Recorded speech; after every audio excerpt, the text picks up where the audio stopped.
Magpapatuloy po ang matinding init hanggang sa darating na weekend. Babala po bukas na pag-asa aabot sa danger zone ng heat index sa ilang bahagi ng Metro Manila. Sa NAIA, Pasay City area tinatayang aabot sa 43 degrees Celsius bukas ng hapon. Habang ang Science Garden dito naman sa Quezon City, maaaring pumalo sa 41 degrees Celsius, maging dyan sa Davao City, sa Davao del Sur, at sa Mactan International Airport sa Cebu, maaaring umakyat sa 40 degrees Celsius. Samantala, nasa 24 o 42 na mga lugar ang nasa danger zone o above 41 degrees Celsius na heat index bukas.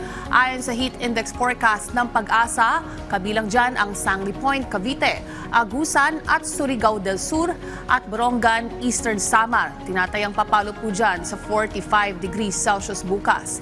Habang 44 naman ang forecast sa San Ildefonso, Bulacan, maging sa Tau, Camiling at Cuyo, Palawan, Iloilo City sa Iloilo. 43 naman sa Tugigaraw City, Kasiguran at sa Muñoz sa Nueva Ecija, sa Ambulong, sa Infanta at Alabat, Coron at Dumangas. Maging sa Baybay sa Leyte, Giwan, Eastern Samar, Maasin at sa Dipolog, maging sa Surigao City. Ibig sabihin po na mahigit 41 na heat index, posibleng makaranas na tayo ng heat exhaustion o heat cramps, lalo na kapag patuloy ang exposure sa direktang init sa labas, posibleng magka-heat stroke. Kaya paalala po muli para maiwasan ang heat-related na mga sakit, magbaon ng panangga sa araw at kung maaari ay iwasan ang paglabas o matagal na exposure sa direktang init, lalo na sa tanghali at sa hapon. Paglilinaw naman ng Pag-asa, hindi man umiiral ang hanging silangan sa bansa o easterlies, pero karaniwan na mas mainit ang panahon sa buwan ng Mayo.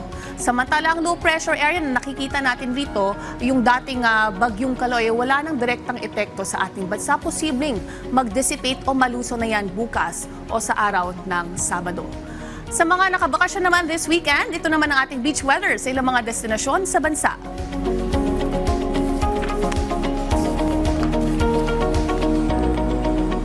Keep safe at stay hydrated. Laging tandaan may tamang oras para sa bawat Pilipino. Panapanahon ng yan.